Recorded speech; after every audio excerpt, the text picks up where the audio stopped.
Welcome to Coding Friday, guys, and this is the part third of creation of Azure Cosmos DB.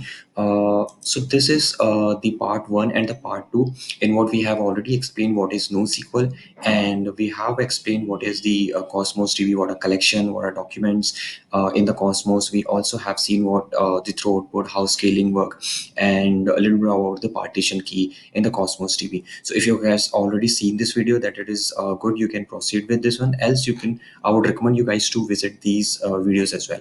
Okay, so let me continue. Now, there are two things which I mentioned in my previous video. To create the Cosmos account or Cosmos DB, you have two options. Either you can do this over this portal.azure.com, or you can do in the local emulator. So in this part, I'll be doing with the portal.azure.com. The only difference is that you should have the subscription if you're using the portal.azure.com. Although you can have a free for some limited period, but for a longer time, you would be needing the subscription. And other than this, there is no difference in the local one and in portal.azure.com. Okay, so here's the option. We have the Azure Cosmos DB. Click on it, then thereafter click on the create Azure Cosmos DB account. Okay, so the first thing is that you have to provide the subscription for your Cosmos DB. I have done. The second thing is the resource group. Just a second. Yeah. So second thing is the resource group.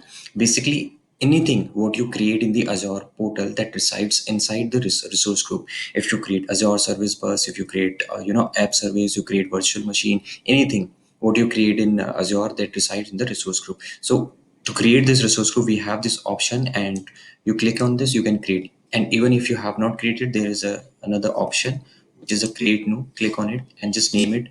Let's say Cosmos resource group. Click on OK. First is check for that it is access or not. If it is access, then click create. Okay, thereafter you have to enter the account name. Now let me enter the account name. Let's say Cosmos DB test. It's not available. Let me add CP. Yeah, it is available now. And there are the options, as I mentioned in the Azure Cosmos already, that there are multiple options. You will find the core SQL, Azure Cosmos, and yeah, so I'll be using this core SQL so that we can use those queries. And then there's a location. So at first, let it be the default one, Australia East right now, and we'll see what is geo redundancy and multi reason rights later. So as of now, let it be a disable. Now just review and create this one.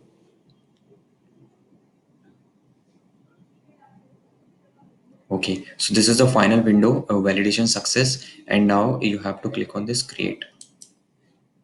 Now this creation, you can see the notification. Now this creation would take at least 4 to 5 minutes. So I'm going to pause this video. We'll resume when we have our Cosmos DB.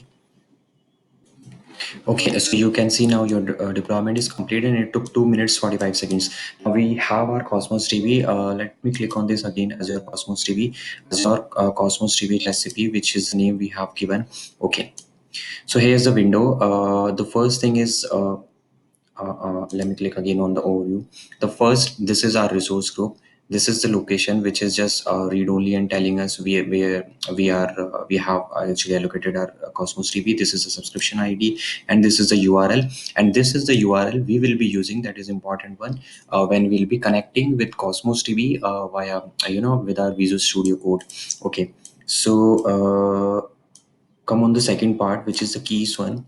These are the keys, basically the primary key and the secondary key, and the primary connection, the secondary connection string. So the URL would be the same which we have just seen in the overview. So these are the keys which will come in the picture when we'll be connecting with the with our code. Now let's come here and go to the Explorer.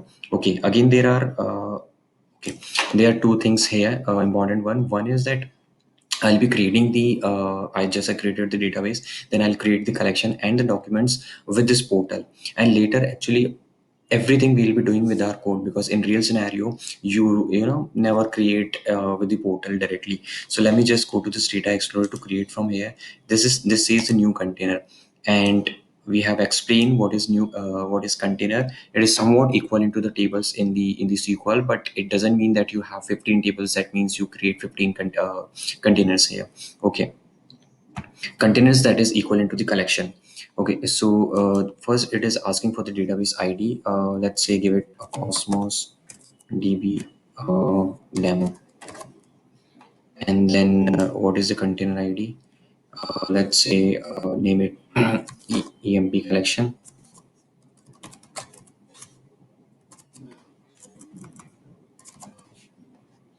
and then the third thing is the partition key. We have explained that let's say you have millions of records in a table and you want to it would be very huge for one container to have at one location the huge amount of data. So you provide the partition key. Let's say you have the employee name and then the ID and then the role. So maybe based on the role you can define as a partition key. So Cosmos internally will divide those collection based on the roles and into different locations. So let's say make it a role here, and the fourth one is the throughput, which we discussed. Throughput clearly indicates the performance, how much performance actually you want to achieve for your collection. So it ranges from, it says for the 400 to 1 lakh RUs. So let's say if I defined 1000 here, so that means we're gonna have the higher performance as compared to the 400, but the charges you can see immediately that increased all of a sudden. This is $1.92. If I make it 10,000, that it says $19.20. So again, it depends on the how good performance you are looking for your collection. And then if you have any unique key, then you create. Else click on this. Okay, yeah, value should be at least 400. Click on this. Okay. So now again, it will create the collection and might take some time. Yeah, we have this EMP collection now. Just may hold. Okay, so this is my database name. We have given Cosmos DB. This is employee collection. Now inside that we have the items, that is the documents, and in SQL what we call it a row. So let me just add some rows here. And to do so, click on this new item, and let me just squeeze it here. Okay, so this is the ID. You can have it or not. If you do not have the ID in the your collection, then Cosmos will automatically create that ID. So let's say I'm just going to add the name and maybe role. Just make it in the double quotes. Let me try to zoom this. Okay, now interesting thing which we talked about, that it can have any type of data. Let's say I want to add the age, and I can have the integer. Also we can have another object. Let's say inside role we can have not go for the role. Let's say school,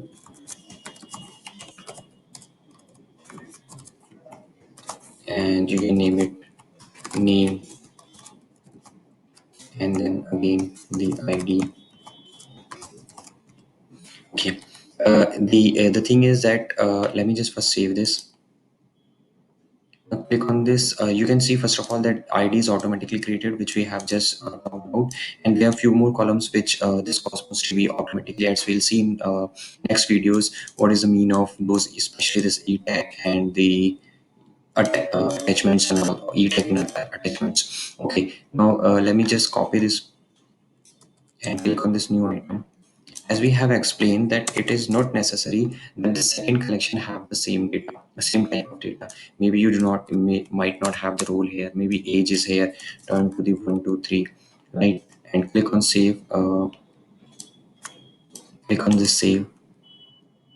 Okay, now you can see we have two records here, but they both have the different schema and different type of schema. So this is all about the creation of Cosmos DB, creation of collection, creation of documents. Now we'll see first of all with the local emulator, and then in the next part we'll do with the .NET API. Thank you for watching this.